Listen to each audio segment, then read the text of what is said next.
So if they're cowboys who are cows but are boys, should they not be bull boys? Also, do they own cows? Andrew, and this is Gayties Toys.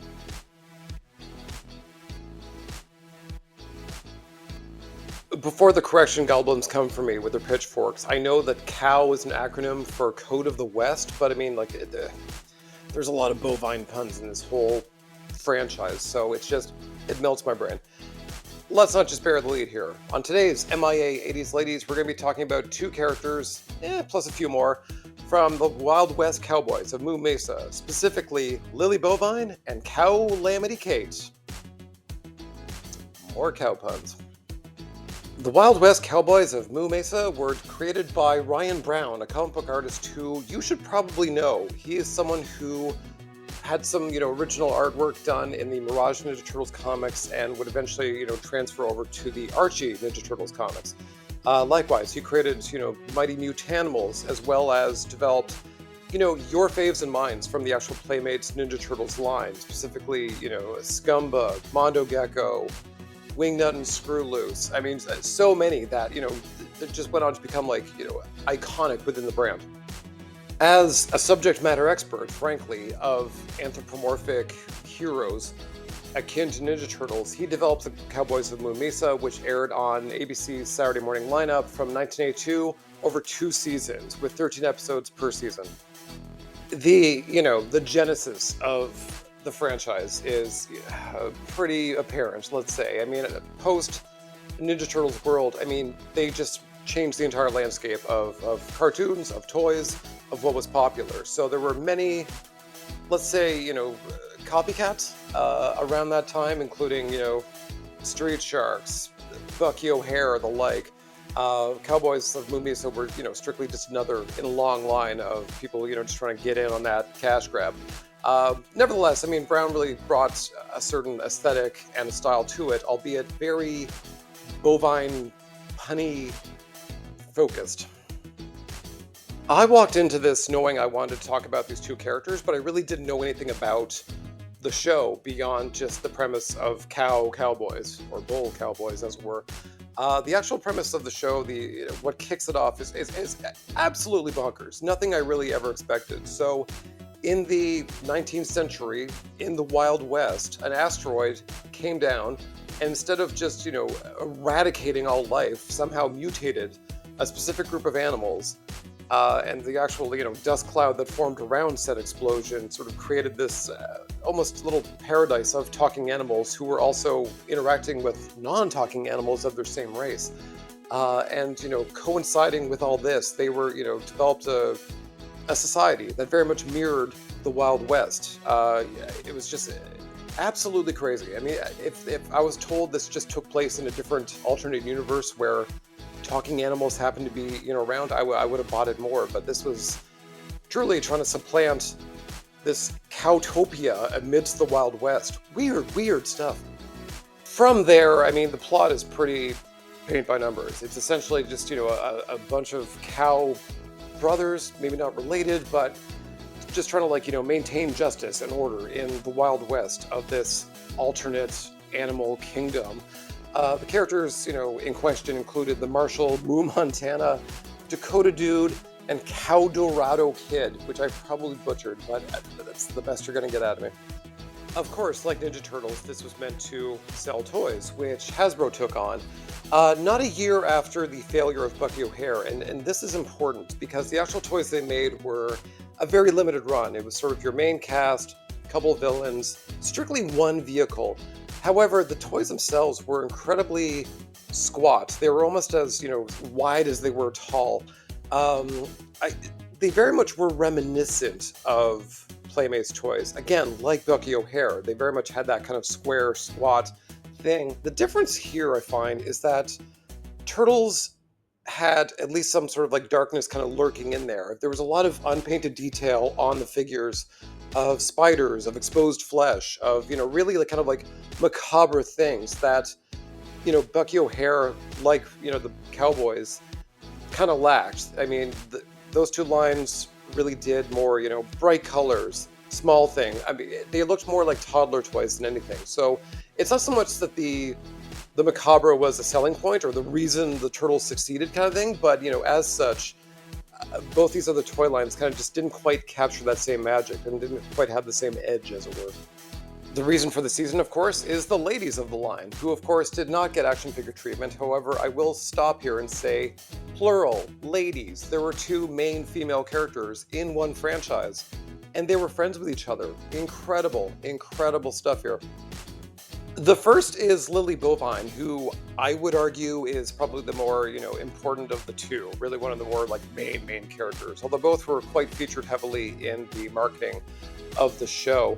Lily was a, former showgirl, a owner of the local saloon called the Tumbleweed, and she would serve sassafras to the cowboys themselves.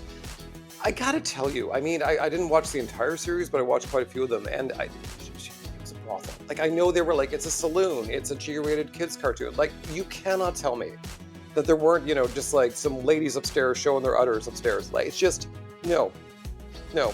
This is not headcanon, this is facts. The second lady, who's sort of more, let's say, toyetic, would be Cowlamity Kate Cudster. More cow puns. She was the owner-operator of the Golden Cud Mine, who was, kind of marketed more as the tomboy, much more rowdy, much more action-oriented, a much different character than Lily, but certainly one who, really got in on the action with the boys. Because they were female characters in, the 80s and 90s, they had to be love interests. So Lily, of course, being sort of the more, prominent of the two, was romantically linked to Marshall Moo Montana, while Cowlamity Kate was romantically linked to the Dakota Dude. In fact, actually almost marrying him in one episode. So this is all a little reductive, but as a proud shipper, I'm kind of okay with it. As I alluded to before, of course, these two ladies did not make it into the toy line, which is sort of not surprising given the time frame and given Hasbro. At the time, Hasbro was very much on a unofficial, off-the-books boycott of female action figures until Batman Returns Catwoman would sort of break the curse. Of the two, I mean, I've said this before about women in dresses as action figures. It's kind of, it's a chunky pylon of a toy usually. It's kind of a difficult thing to do. So, and on top of that, like say Lily, important character, but not very toyetic. That said, Cowlamity Kate, very much so, very much would have been a great inclusion in this. And again, like Bucky O'Hare just a year before, I mean, had Wave 2 happened, had this been a smash success, perhaps Kate would have been there, like Jenny was planned for Wave 2 of Bucky O'Hare. That said, we have no idea. There's truly precious little information on this toy line. So, I mean, we got what we got, and that's about it. And we really don't have much information beyond that. With all franchises at this time, there were, of course, like Archie comics, creepy masks, all sorts of like ancillary media. Of course, they got the kids' meal treatment. So they got kids' stuff, kids' meal toys of the Cowboys of Moo Mesa, including Kate. So she's a little short, but the character is kind of short. So if you are in the market of getting a very small, very limited, one vehicle collection, it's worth looking into Kate. I mean, of all the entire cast, of all the toys, she's easily the most economical to purchase. So give it a shot.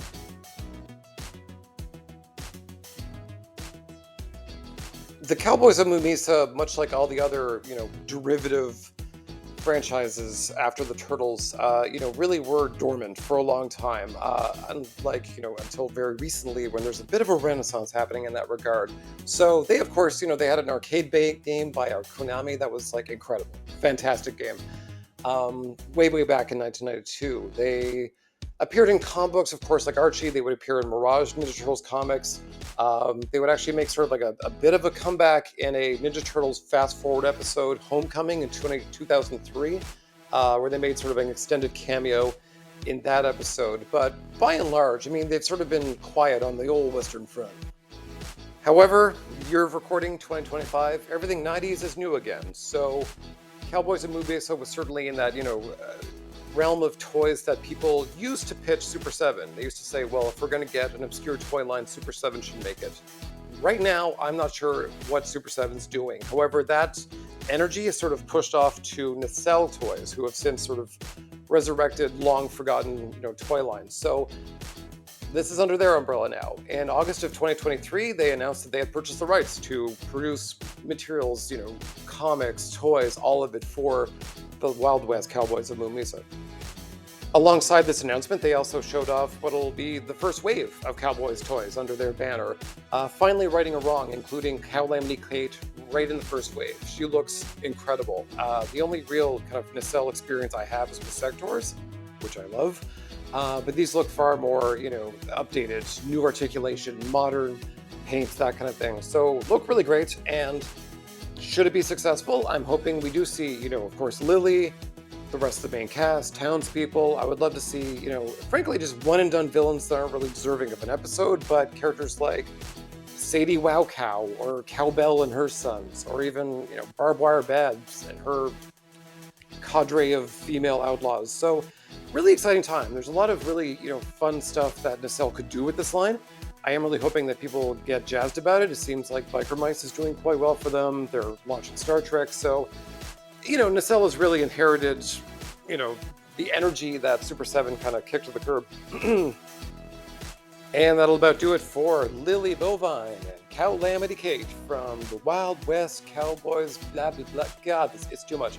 Too many cow puns. It's too many. It's too much. I really kind of appreciate these new toys. I appreciate learning about this.